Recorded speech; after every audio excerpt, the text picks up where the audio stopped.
Well, hey, thank you guys so much for coming. I mean, what Willie said, he kicked us off by saying, where two or more gathered in my name, there I am also. And it is a miracle every time we come. It's a miracle that you're here, but it's a bigger miracle that I'm here. Because what happened this week is kind of hard for me to talk about. It's very sensitive, but I ran out of data this week. I did something I shouldn't have done. I recorded the ultrasound this week, and I texted it to Hannah, and that sucked up all my data. 4 minutes of ultrasound video. All gone.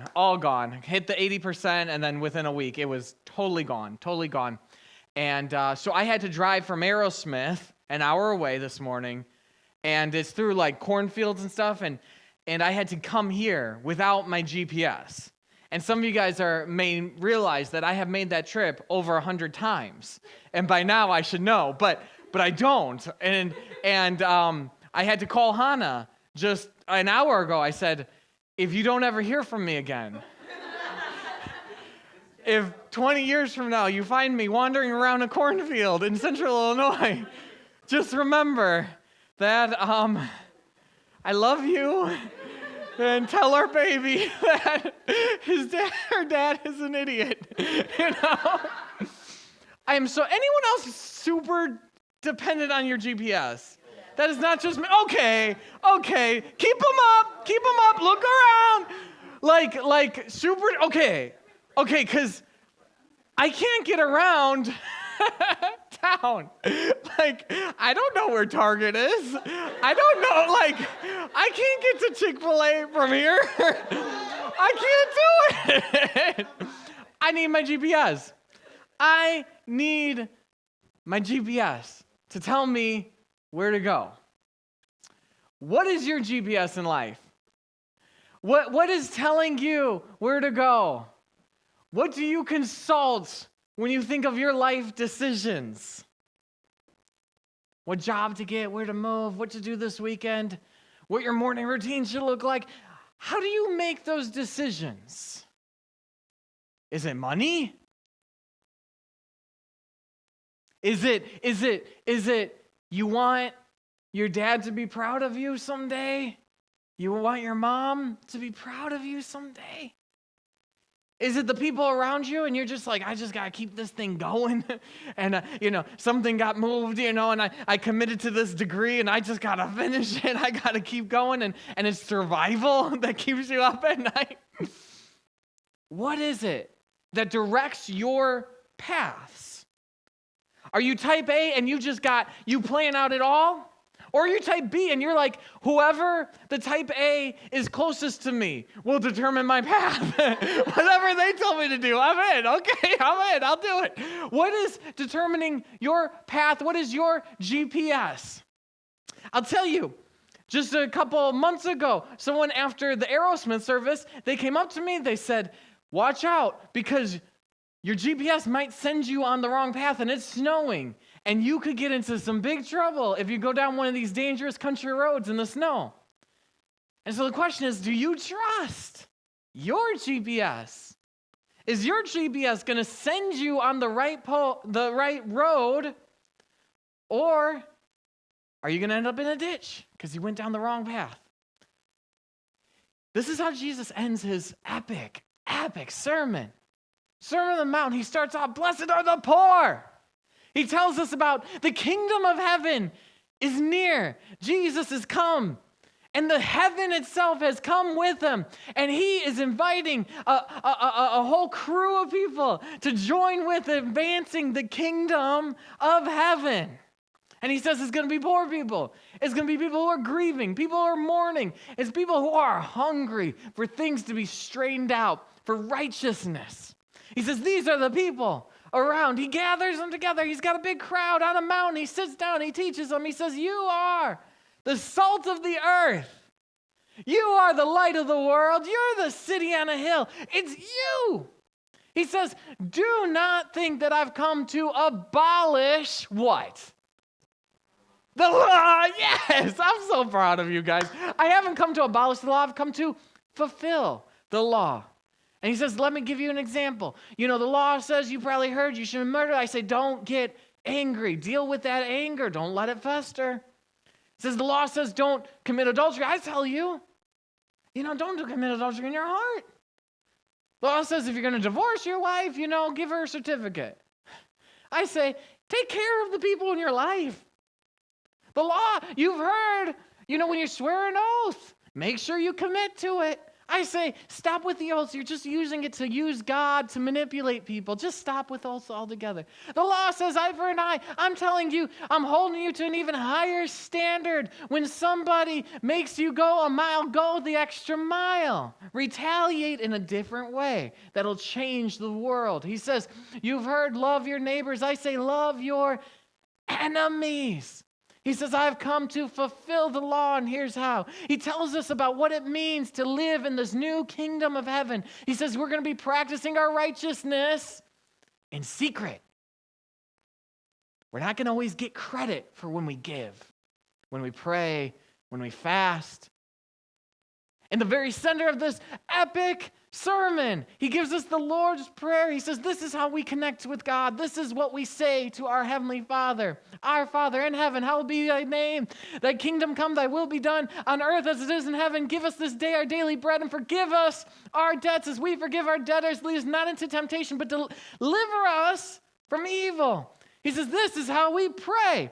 After giving us these 3 ways to practice our righteousness, he starts telling us about our relationship with money, our relationship with people. He says, don't worry about the money. Don't store up our money. Trust God with it. Worship God, because you can either worship God or mammon. He says how we deal with others. He says, do not judge. As Hannah said so eloquently last week, you gotta not always watch those game shows and reality shows. It messes with your mind. We're constantly judging. Give people a break. People are complicated just like you. And so he tells us how to deal with conflict. He tells us how to deal with money. All of these different things. It's a lot he packs in there. So the question is, how does he wrap up this epic sermon? This blockbuster of the first century in a mountain in Galilee. How does he wrap it up?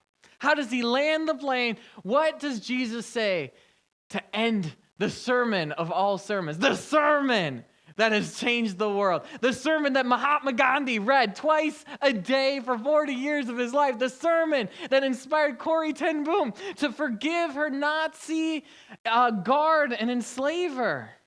The sermon that inspired the civil rights movement. The sermon that has totally transformed the way we see what is right and how to address God and how to treat other people. The sermon of all sermons. How is Jesus going to end it? What happens here? And we've got 11 weeks to talk about it, so we got to talk about it quick. I got to get to you quick. Here's what he says. He sums it up. He says, whatever you wish that others would do to you, you do to them. This is the law and the prophets. I've come to fulfill. And then he gives us these pictures, these metaphors, these images. He takes us on a journey. And with each step of the journey, implied within it, bursting out of these images, are these penetrating questions for us to reflect on, for us to consider. He gives these last few teachings. He talked about the who of the kingdom. He talked about the how of the kingdom. Now he gives us a choice. He says why we should follow Jesus for the kingdom through these images. First one is this. He says, follow me on the road. Let's walk on the road. And let's go up to a gate. He says, enter by the narrow gate. For the gate is wide and the road is huge. That leads to ruin. That word ruin that he says is an undoing of one's own being. The road is big. The gate's huge. That leads to a wasted life. The image there is of expensive perfume dropped on the floor. A waste. A human potential totally shattered. And he says, many go through that gate. He says, no. Instead, the road is little. The gate is small. It's constrictive. It's not just small, but it's tight. It's painful to get through that gate. It's hardship through that road. And few even find it. You know, if you were to travel around Jerusalem, there'd be big roads that lead into Jerusalem, and everyone knows about that. But if you go into ancient city, you'll see there's these little roads and these little gateways and stuff, and you kind of got to find them. Jesus says, find them. They're worth it because those will lead to life. Life. See, Jesus believed that you could describe life as a series of choices. A journey is a way we can look at life. And so often you can really boil it down into one of two options. The psalmist wrote in Psalm 1, the way of the righteous leads to life. That the Lord knows the way of the righteous, but the way of the wicked will perish, will ruin. Jesus is just saying the same thing. There is a path you can be on. The culmination of your life choices leads you in a certain way. So the question is your life really different? Because the big road is what everyone's doing. The choices that everyone's making. If you fit in with everybody else, if you look like everyone else, there's a good chance you might be missing out on the road to life. It's interesting. He talks about roads, this whole idea of life is a journey. He talks about doors and gateways. You guys know what the first door is, the first gate in the Bible is? Genesis 3. They're in the Garden of Eden. God set them up with this great, great paradise. They're in the garden. Everything's good. They walk around with God and cool a day. They have all the fruit they can eat. I guess fruit was really great. I would have liked, hot wings or something, but fruit's really cool too. They had everything they ever needed. They sin and they're banished from the Garden of Eden. What did God say? He said, you eat the fruit of the knowledge of the good and evil, you will surely die. They don't die. Instead, the death that they experience is an exile from Eden, an exile from the garden. On the other side, they turn around and they see a gate. And by that gate, what's there? There's some angels, cherubim. They're holding up swords of fire.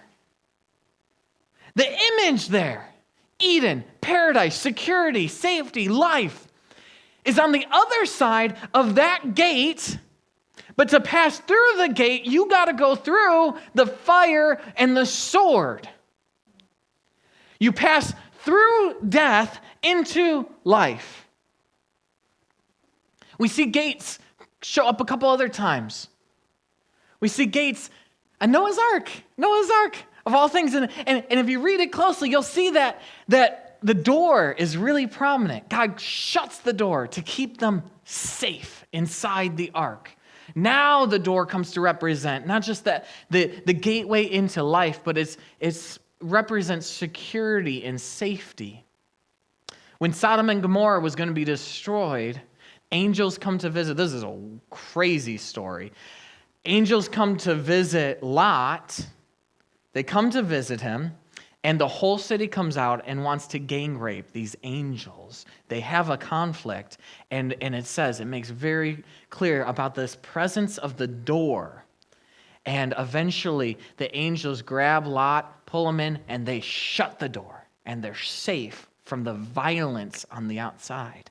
This door Jesus is drawing on comes from a tradition throughout the Old Testament of doors being a place where you can find safety, security. It's on the other side into this place of life and abundance. Jesus says, you got to find the right door. You need the right door. You got to walk on the right path. But it's the big door. It's a big road that's going to lead to ruin. Lots of people on that one. Are you making decisions and life choices that's different? That's different. Jesus says, as he sums up his sermon, he says the way of Jesus is going to be different. In a world that celebrates sexual license, the way of Jesus might look prudent. In a world that celebrates conquering and violence and being tough, the way of Jesus might look weak. In a world that celebrates the accumulation of wealth and building our net worth and climbing the ladder to success, the way of Jesus might feel stifling, like it's holding you back. And yet, it's the door through the fiery sword, the backwards way of the kingdom of heaven that brings you life. And few find it. So the question for us that Jesus is posing is your life different? Can you say in what way your life is different? But he goes on. He's, so we go through the road, we go through the door. He says, okay, look on your right, you're going to see a sheep, but it's not really a sheep. Look on your left, you're going to see a bunch of trees. Notice the trees there. Here's what he says. He says, beware of false prophets. Now he's talking about who can you trust. Notice that there are false prophets around us. There are people who stand in the place of God, who come to represent, who speak for God himself. And he says, watch out, because some of them are like wolves dressed in sheep's clothing. And I feel like that is a warning that we are familiar with. I think it's become common vernacular for many of us, and yet we still don't believe Jesus. Because so often we think we know people so very well. I don't know how many times I talk to a person who has been out of a really toxic church, and they join a new church, and they say, well, this church, I'm not going to make the same mistake. I know that if the pastor is vulnerable on the stage, that is the one thing, like if they can do that, then I can trust this church. And what I want to say to them, sometimes I don't have the heart, maybe it's not the time, but if they ask for my opinion, what I would say is listen to the words of Jesus. What Jesus is saying is wolves dressed in sheep's clothing means you won't always know that they're wolves. There aren't real easy tactics and litmuses. You're fooling yourself if you think you can just do a real easy, okay, look at this thing and bada boom, bada bing. Here's an authentic person. Because let me tell you, really good pastors can put on a really good smile. Really bad pastors can put on a really good smile. Really good pastors can preach really effectively. Really bad pastors can preach sometimes much better. Really good pastors can be vulnerable and transparent and say their weaknesses from the stage. And really toxic pastors can say their weaknesses from the stage. There are people out there who are speaking on behalf of God who look really, really innocent, like sheep. And Jesus says, watch out for them. This comes out of a tradition throughout the Old Testament of looking at these false prophets. So in the days of Jeremiah and Ezekiel, so this is ancient Israel, Babylon has come for the first time and has kidnapped a few people, captured some people. Exile has begun for Israel. And the talk is, what's going to happen next? For some people, they say, it's just about over. We're past the storm. Actually, I think they're going to return the people. We're going to be fine. This is like week 1 of COVID, It'll be fine. We'll be back at work in no time, They're saying this message like, it'll be fine. It'll be okay. Don't worry about it. But God spoke to Jeremiah and Ezekiel and said, it's going to get much worse. They're coming for everyone and everything. it's going to get really bad. And so Jeremiah and Ezekiel, Jeremiah is in Jerusalem. Ezekiel was a part of the first people who got kidnapped. And so Ezekiel is prophesying from Babylon.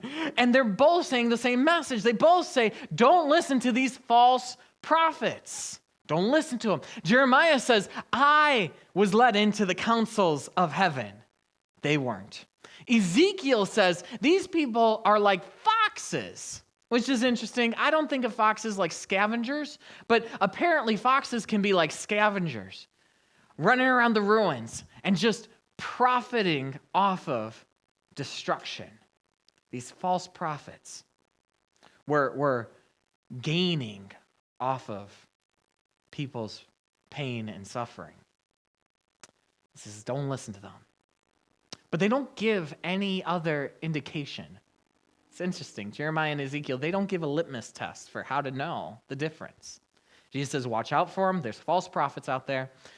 But he does give us a little something. He says, look at the trees. He says, there are good trees and bad trees. We're back in the Garden of Eden. There's trees, two different kinds of trees. There's fig trees. There's thorns. The figs are in the garden. The thorns are outside the garden where it's cursed.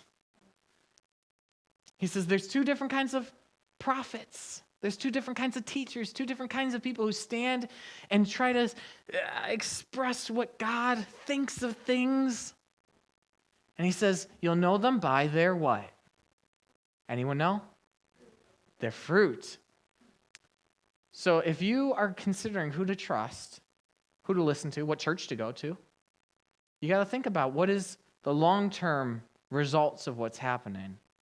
Are people better? And I think that's some good wisdom. From my experience with some bad churches, like you look at especially the people who are most involved. Are they doing okay? Or are they really worse off for being at that church? So look at the fruit, Jesus says. So ask yourself, who do you trust? Who programs your GPS, sort of thing? Who do you trust?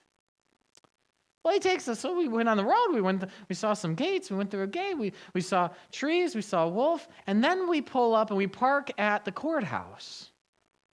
And Jesus walks us in, and he puts on a robe. And he goes up and he sits in the judge's seat.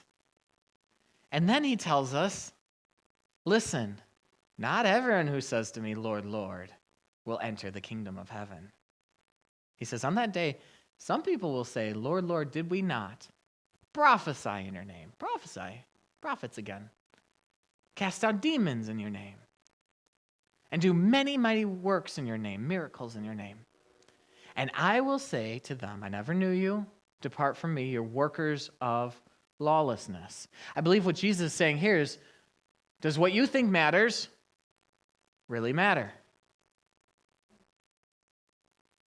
I always thought of this teaching as a real warning, like you should be really scared that you are going to go to hell. And even if you're a Christian, like, are you really a Christian? Watch out. And maybe that's a bit there, but as I meditate on this more and more, I'm like, I think this is making a big distinction because it's interesting. In Jesus' sermon of all sermons, you would think he would talk about great faith, and he would talk about works of miracles and healings and all these cool things that Jesus does. Like, this is a defining part of his ministry, is miracles and healings and prophecy. And this is what Jesus is all about. And yet, there's going to be so many people saying, I did this in your name, Jesus. Jesus said, no, that's not what it was about. Not what it was about. And he's thinking about, we still got false prophets on the mind. And then I started thinking of all the different abusive pastors I hear about out there. And I'm like, oh man, they're really good communicators. There's some that are really good at speaking prophecy. There's some that, you hear about what's going on at their church and the things through their ministry. And you hear the televangelist and all the miracles and the healings. I'm like, yes, God wants to use people to bring healing, but so many times you can see healing is a big part of sometimes toxic churches. Healing is a big part of really good churches too. Remember, wolves in sheep's clothing. It's not that easy, not a quick litmus test. But then the whole demonic stuff, casting out demons. And I think about that, I'm like, man, do toxic spiritual leaders love to call people demons? Because it's an excuse so often to not hold themselves accountable. They say, oh, they're just demonic. Whoever's criticizing me, don't listen to them. What a manipulative abuse of power, spiritual power that is. Be careful calling someone demonic. Don't be too quick to do that. He says those are the kinds of people who missed it. He says, but what was God looking for? Those who followed the law. What's the law? Do unto others as you wish they would do to you. The whole Sermon on the Mount. Not holding on to your anger. Treating people as image bearers of God. Those are the things Jesus cares deeply about. How are you treating the people in your life? As simple as that. Are you practicing your righteousness in private? We go from the courtroom, we leave the courtroom, and then finally he ends as with a hike. We go up a hill, we see a house. He points down, he says, here's a house, there's a house, down on the sand. He says, look, here's the house built on the rock, there's a house built on the sand. He says, there is a storm coming. There is a flood coming. Make sure you built your house on the rock. Do you know throughout the Old Testament, floods and storms are sometimes natural events or that God brings about, and it's a real flood, like a literal flood, like with Noah. But then what ends up happening is these invaders like Babylon and Assyria, they come to be called floods. And so the idea of a flood coming could have like a literal sense, a flood or storm, but then there can be the corporate flood, where a nation comes in and overtakes a people. This is important because Jesus is talking to a crowd of mostly Jews who are going to be utterly destroyed by Rome in AD 70. Big deal. The flood is coming. There's a real storm coming for you people, and he says, make sure you are secure. Make sure your house is built on the rock. Well, the house built on the mountain is an image of the temple built on Jerusalem. When you thought, as a Jew, when you heard house on a rock, you're thinking of the temple, the presence of God, the safety of God. And there's a prophecy that talks about the flood of the Assyrians coming in, and they go up to the neck, as if the only safe place to be is on that rock in that house. And we all undergo our floods. Maybe it's a corporate flood. Maybe it's an individual flood. Proverbs talks about the flood of a life in ruin. You set these traps for people all the time. Eventually you fall in the pit and your life is ruined. There's a flood coming for us all. Bad things come. The storm is coming. This is the last words of this sermon. The flood is coming. How chipper, Jesus. He says, blessed are those who grieve, he starts with, and he ends with the flood, the storm. It's coming.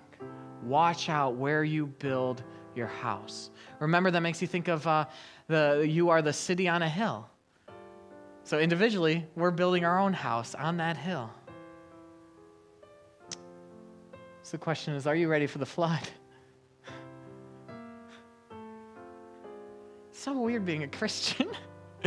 Maybe you got the impression that church is all about, and being a Christian is all about, like, things get better, life gets easy. But when the one we follow, our Messiah, Jesus, says, there's a flood coming.